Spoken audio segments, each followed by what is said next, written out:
Alright, Season 2 of Bdair Ball meets Sempre Milan. Sorry for no video last week. I got sick, so I couldn't do it. But, match week 2, at home, San Siro debut. Milan thrashed Torino 4-1 with goals from Christian Pulisic, Teo Hernandez, and a Giroud penalty brace. A much better performance than last week in the 2-0 win over Bologna. Much more control, much better passing, much better link-up. The chemistry is starting to build. The off-ball movement that we saw in the first game, that was a staple of purely ball in the day, is back. It's back big time. The off-ball movement is the hallmark of the first two games. The game saw Leao getting a lot more one-on-one opportunities than we used to seeing, probably because Pulisic now on the right demands some respect. One-on-one with Pershurs, he was absolutely cooking him. He was destroying him the entire first half, constantly getting by him. The crosses, once he was getting by him, were a little bit wayward, but it was consistent pressure over and over and over. The link-up play was much improved from the first game. You can see that the chemistry between all the guys is building. And eventually we get the breakthrough from Tomori, wins the ball in defense, plays it through the midfield to Ruben Loftus-Cheek, who plays it to Pulisic, I believe. Pulisic plays it back to Ruben Loftus-Cheek in behind the defense. He squares it. Pulisic, who laid it off to him, makes the really smart far post run, finished it off for second goal in 2 games. Then, right after that, or a few minutes after that, Pershurs, the aforementioned Pershurs, gets an equalizer from yet another stupid set piece defending. This time not directly from the set piece, but the set piece comes in and we head it out, goes back to Torino, still in set piece formation. They cross it back in, again headed out, back to Torino, still in set piece formation. And the third time is Ruben Loftus-Cheek gets disengaged. He had Pershurs at the beginning in the first two sequences. Then he ball watches, moves too far forward. Pershurs is left open and he scores. And then right after that, we get really lucky with a penalty, a handball that, by the letter of the law is a handball and is a penalty. It's very harsh. We got lucky on that end. Giroud puts us back up 2-1, but we take that luck and we go to distance with it. Right before the half, Leao and Teo play incredible, beautiful link up between them. And then Leao plays a pass that is just... He plays this delicious, exquisite pass to Teo in behind, who chips the keeper. And it's just like... I want to show the pass first of all. So here's the pass. 3 to aim at. There's a fourth. But that pass, I could have turned on this camera and I could have sat back and I could have done 3 hours on just that pass. That pass is everything. That pass is everything that is good with this team. I want to marry that pass. I want that pass to know how special it is to me. That pass is beautiful. That pass is gorgeous. That pass is perfect.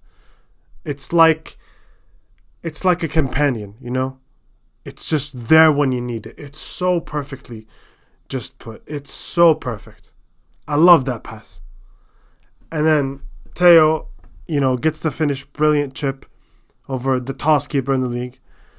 And we go into halftime 3-1.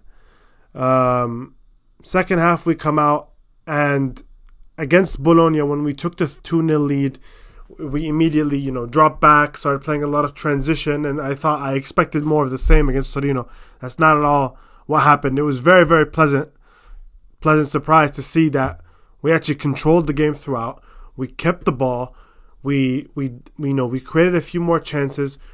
When they did come at us, we were very effective on the break, and that's how we got our fourth. Reijnders plays a beautiful long ball into Leao. Leao once again, for probably like the 10th time that game, rounds Pershurs, plays a cut back to the aforementioned Reijnders, who once again scuffs his shot. This dude has gotten the same cut back from Leao all throughout preseason and the beginning of the season, and he still can't finish it.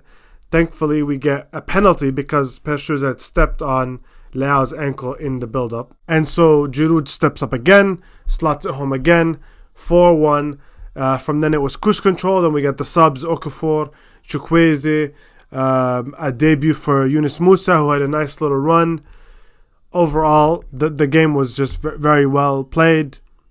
We were very good. We were like I said, a little bit lucky with the first penalty, but overall, very much deserved winners. I think some of the observations from the game would be Tomori looked much, much better. Tomori looks fantastic. And I think a very important part of this season is going to be how he plays. We are only going to go as far as he takes us. The attack looks great. The midfield looks very creative. We're going to go as far as our defensive ability takes us. That includes the midfield, which hasn't really been tested yet. And that'll come later. But it also includes Tomori, taking up the leadership responsibility. When he first came in, he was partnered with Kjaer, and now it's his defense. Because Teo's all the way, up the field. He's doing what he's doing. It's Tomori's job to marshal the defense. Today, he did it brilliantly. He was there for every tackle. His passing was fantastic. Everything was right. He needs to be able to take that leadership responsibility and carry us through. He's the best center back we have. I know Chow is the flavor of the month, but Tomori is the best center back. Chow, I think, has the highest ceiling, but Tomori is the best center back right now. He has to be the one to take us where we need to go. Another thing is Teo got his second yellow card of the season for dissent. I mean, just come on, man. It's just unprofessional at this point. You know that they're going to do this shit now. It's the new emphasization of the dissent rules and all that bullshit. You know that they're going to book you for it. Just cut it out. You're already 3 yellows away from a suspension. It's ridiculous. And finally, I think if I had done a video against Bologna, I would have said one thing we really need to do is get Reijnders the ball more. This guy is one of those 100-touch midfielders. He's Marco Verratti, he's Enzo Fernandez, he's Thiago Alcantara, he's those guys. He should get the ball as much as possible. That's how we can control the game and control the speed of the game and the tempo of the game. And definitely trending in the right direction. The first game against Bologna, he had 37 touches. Against Torino, he had 50 touches.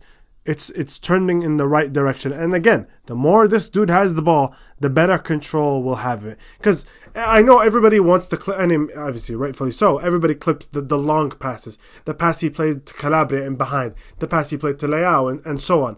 Those are obviously the highlight passes. But what he does in calming down the play is, in my opinion, the most important thing he brings to the team. Because we've had the extravagant ball. We've always had the extravagant ball over the last 3 or 4 years. But we have not had the player that combines the extravagant ball with the calming of the pace of the game. So having that's the thing he brings the most. And I think, get him the ball more, let him dictate the play.